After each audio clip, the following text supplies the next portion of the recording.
Hi, I'm Femi OK, and you're in the stream. Why is the Chinese government separating Uyghur Muslim families? I'm Malika Bilal, and today we meet people who say they've been unable to contact detained relatives as China is accused of cracking down on Muslim communities. Have questions for our guests? Be sure to leave them in the YouTube chat and we will include them in our conversation. But first, here's Al Jazeera's Adrian Brown reporting from the capital of China's Xinjiang region. Tahir Amin believes he'd be in a camp if he returned to Xinjiang. He says a Chinese state security agent tried to persuade him to go back after he moved to Israel to study early last year, leaving his wife and daughter behind in Xinjiang. The agent, also a Uyghur, telephoned him repeatedly, wanting details of Amin's contacts in Israel. Sometimes the calls were taunting. Your daughter won't turn out to be a scum like you, says the voice. She'll be useful to the Communist Party.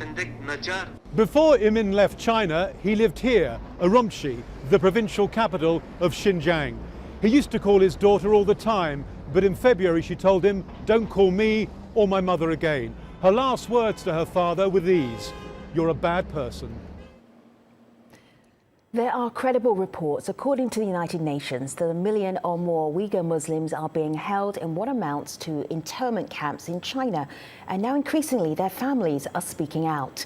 Many say their family members have been imprisoned indefinitely in facilities that the Chinese government refers to as vocational training centres, which it says are necessary for fighting separatism and what it calls religious extremism.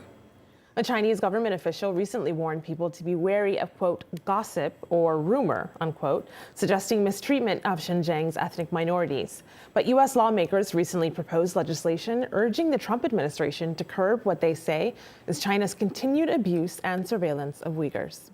Here with us to talk about the alleged crackdown on the Uyghur community and the toll it's taken on many families, Golchera Hoja is a journalist for Radio Free Asia's Uyghur Service. That's a US-funded news organization that was one of the first to expose the situation in Xinjiang. Nuri Tekel is chairman of the Uyghur Human Rights Project. In the US state of North Carolina, Aydin Anwar is the media and press relations officer for the East Turkestan National Awakening Movement. And in New York City, Akshaya Kumar is the Deputy United Nations Director for Human Rights Watch. We also reached out to a number of Chinese state officials, but we didn't get a response back. Hello, everybody. It's good to have you here. Golchera, in China, you were a pretty impressive TV journalist. You had your own show. It was a good time for you there. Can you tell us and set the scene what it was like when you were working there and why you had to leave? Assalamu alaikum, everyone. Thank you for giving us this opportunity to speak up for our nation, ourselves. Yes, I was a TV host in Xinjiang TV before come here, join RFA. I came to United States 2001 to work for Radio Free Asia. So I was hosting a children program in Xinjiang TV. As you know, Communist Party in China control every news organization, TV station, radio. So how you success, you still using as a propaganda tool. So I deeply feel that when I was in certain level. So I know Chinese government's the policy toward Uyghurs are seems to occupy the country more strongly, and then they want to use their policy to brainwash the people and make more far from their history and their identity. So then when I was have opportunity to out from the China during the vacation time to Europe, so I have chance to listen to the Radio Free Asia, and the what can I say? feel. You saw China in a very different way once you were outside and had different access to different sources. I feel this is the true press, this is the true journalism. So I need to join this company. So I was directly called the RFA. So I came to United States. So you left your family behind, and it's leaving your family behind that made you realize what has been happening more so and more personally to the Uyghur population there. What's happened to your family? So actually, Chinese policy toward the Uyghurs is not suddenly happen. It's a systematic crackdown. So when I start work in the RFA, seems Chinese government was very angry and put me in the red hat list, right? Red paper, leather. So that's like a blacklist. Yes, blacklist. China's version of a blacklist. My family members targeted as a criminal. They visiting my parents' house frequently to harass them. Then after this 2016, after Xinjiang rules, Xinjiang, the situation become more worse. First, I hear my brother taken to the re-education, they call re-education camp, 2017, September. How did you know that happened to him? How did you know where he went? That time I could call my mom. I've been talking to my mom on phone like twice a month. We just talk very little, just make sure they're okay. So when I was called 2017, September, my mom says my brother taken away. So she was asking the Chinese officials, why you taking my son? They answer back, says, his sister over there, is that not enough to take him? Oh, so this was punishment. Yes, this was punishment for you leaving China. Okay, this is not an unusual story. Yep. Malika. It's unfortunately not, based on what we're hearing from people online. Goshader, of course, you're not alone there. This is a tweet we got from someone whose handle is just Uyghur ATA. He writes, they have not, meaning China and the Communist Party, admitted to the very existence of the camps in the first place. And then when they did, the Communist Party changed their tone and said, yes, we have vocational training centers. Who is the liar then? He writes, they detain Uyghurs from all walks of life, academics, sportsmen, actors, scholars, etc. Akshaya, what do we know about the camps? It's actual facts. What facts do you have about what's going on there? Well, we at Human Rights Watch have written an in-depth report about the camps, but also about the broader campaign of repression against Turkic Muslims, especially Uyghurs in Xinjiang. And one thing that the person who tweeted made a really great point is that we faced a lot of denial from the Chinese government, and so we have to present facts.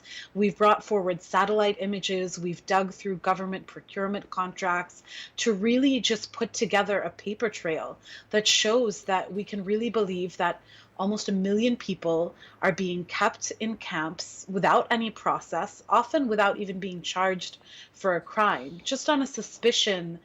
Maybe they talked too much about one of the suspicious countries that China has identified.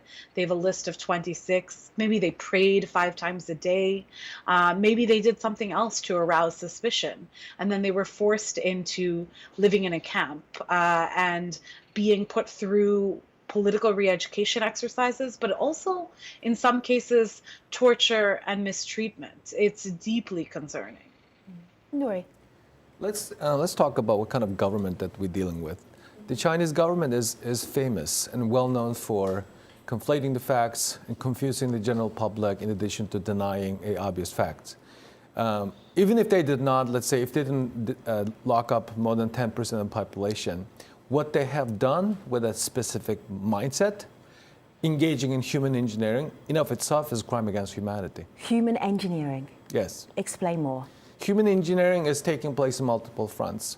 They're forcing Uyghurs to give up their centuries-old ethno-national tradition, language, way of life, values, and religion and trying to convert them into something that they have never been, or something that they're not belonging to. So what the Chinese government has been doing in the last 20 months is something what we call in the United States a conversion therapy.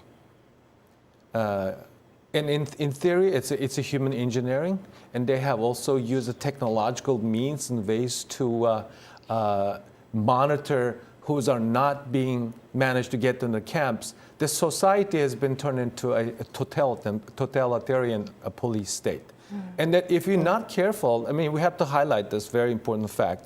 Some countries, we just read yesterday, day before yesterday on the papers, that Venezuelan government is borrowing the technological advantages from the Chinese to issue new types of ID cards. Sudan, Pakistan, and several other countries already looking to China as a model to monitor their own citizens. So this should not be constrained into the Uyghur concern. This should be a concern for the world, the civilized people around the world.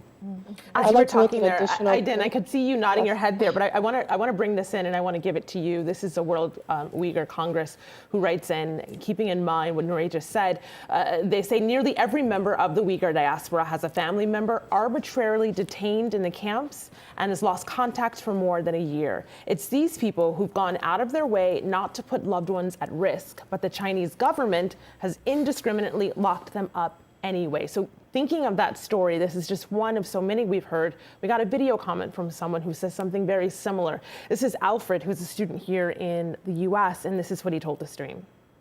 3 years ago, I came to the United States as an international student. Yet, shortly after I came, Chinese government started its crackdown on all Uyghurs and Kazakhs in my occupied homeland. Thus, I lost all contact with my family since then. And just recently, from a Kazakh family friend of mine who fled to Kazakhstan, I have learned that my father sentenced to 9-year prison and my mom detained to concentration camp last year, and I have at least 11 of my relatives either in concentration camp or in jail right now.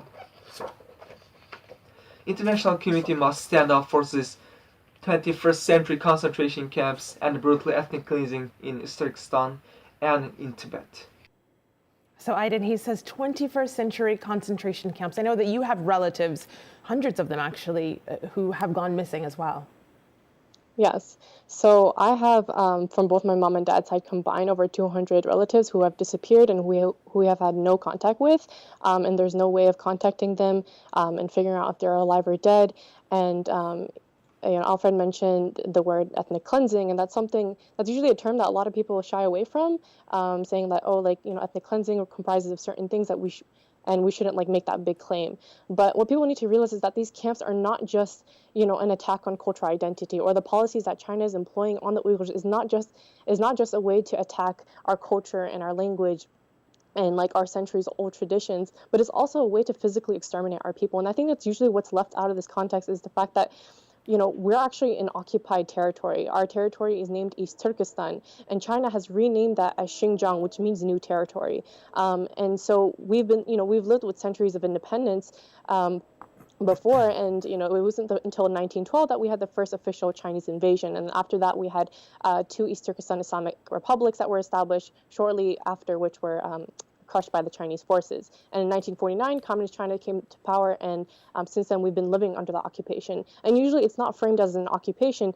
And so with the existence of the camps, the camps aren't a new, the oppression has been going on for decades now. The camps are just a new tactic that China is using to basically lock up our entire population. I think because we're talking about it, I think what's really difficult is for us to picture something that we can't see, that we're pretty confident are there, but we don't know where. And there's so many reasons why people end up there.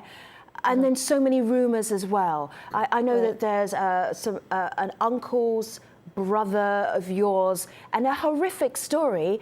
Are you convinced that story is true? Tell us that story, please. I mean, so the story is that, so my aunt's husband, his brother In addition to 70 of his relatives had been sent to camps or some form of detention or prison. And his brother actually got lethally injected and was killed last November. And it wasn't until this past summer that they found out that he was killed through injection.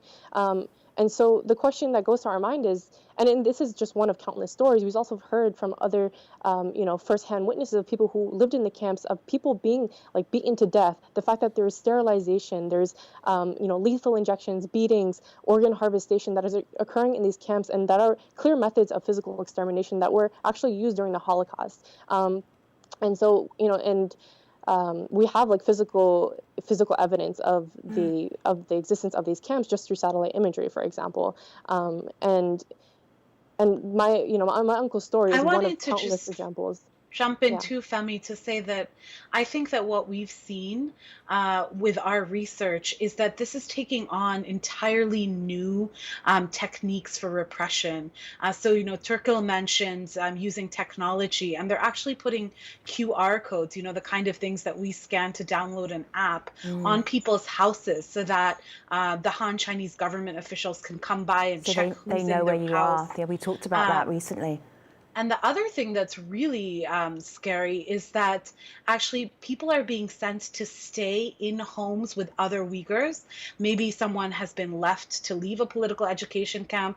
One of the people we spoke to said that once she was able to go home, she found Han officials who wanted to eat and live with her in her house every day so that they could check up on her and see if she really had sort of learned her lessons. And this isn't isolated. In fact, there are hundreds of thousands of Han Chinese who are being mobilized to go into Xinjiang and serve as what they call big brothers, living in people's homes to monitor and surveil them in the most intimate way. So this is a kind of repression that we really haven't seen, and it goes far beyond these camps where abuses are happening, absolutely, but they're also happening every day, just as people try to go about their daily business. So then it begs the question, Nouri, for people online, why aren't there countries doing something about this? I want to share with you just a handful of people. This is someone watching live on YouTube now who says, why is Pakistan not saying anything to China? You could also broaden this out and ask if Muslim countries are pressuring China. On Twitter, Nijat says the silence of Muslim countries are shameful. They partly contributed to this ongoing crime. Another person says, no Muslim nation has criticized China in this review. This silence is deafening. It is an excellent question we need to talk about. Previously we've been covered the issues in a range of what is happening, but we have to focus more on what should be done about this. So the UPR example is one of the most disappointing. In fact, it was expected, but you would at least not expect the Muslim countries to come out and be a cheerleader for the communist China that is labeling your religion as a mental disease. At least you would not go up and compliment Chinese government. Palestine did that, Syrian representative did that.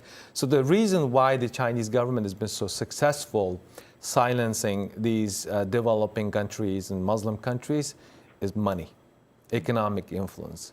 And also most of the Muslim countries at question are not Jeffersonian democracy, that the people are not free to go to the streets to protest on behalf of the Uyghurs. And also, some of your audience may not like this, but some Muslim countries believe that China is the best weapon countering American influence in international communities. So because of this geopolitical engagements and because of this ongoing Chinese global influence campaign, Muslim countries have been successfully silenced. Golchera, I just want to bring Golchera back into the conversation because you very kindly send us some of your family pictures, and I've been watching you, you've been listening to this conversation. Obviously upset to hear about all of the other families that are going through trauma like you are. Tell us about the pictures that you shared with us. So I'm going to start with this one here. Who's this? My mom, Okay. Chimangul Zikri. She retired from Xinjiang Medical University. She's more than 40 years experienced pharmacist. So she was taken to re-education camp, actually jail, last February, and after What do you know about her whereabouts right now? she's released after 2 months Okay, from the jail 1. okay. And So then we she's have... isolated at home with Sure. my father. Okay, But my other 24 relatives, including my own brother, still in some camps or jail. okay. Yeah. The, This is my father, mother, and brother. and then one more here.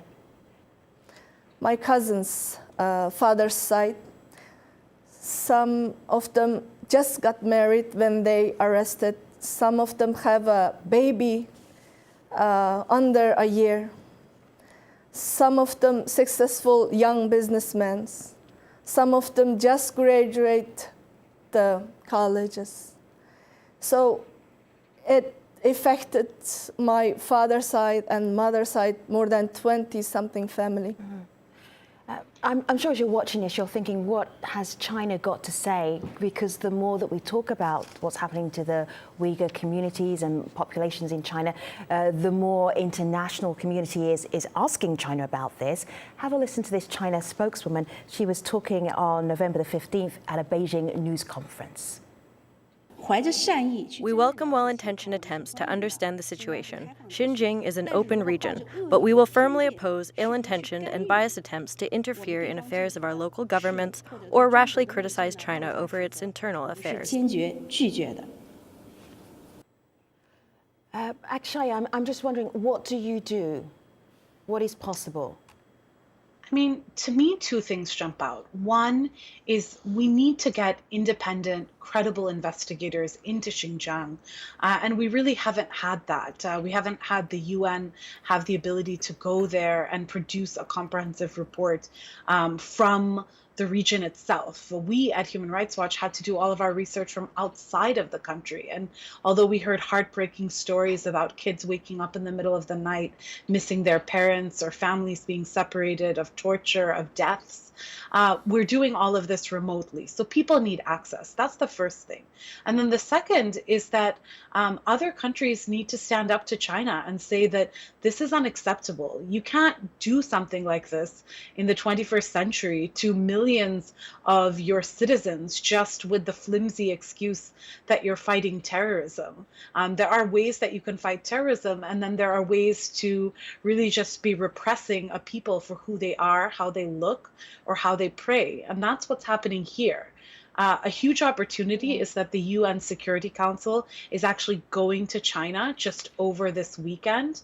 And I'm waiting to see if they're going to even mention anything about this, or if they'll just go along for, you know, what looks like it could be tourism or something where they just follow the Chinese government narrative and look at shiny new cities and talk about development and peacekeeping while ignoring these massive rights abuses. It's a huge opportunity, but it's also a huge risk. So as we look forward to what to do next, we got this from World Uyghur Congress, who says the UN Security Council will visit China this week. It is essential that they raise this issue as a matter of peace and security. Their silence will speak volumes. Aiden, I'll give you the last word there in just about 30 seconds as we wrap up the show.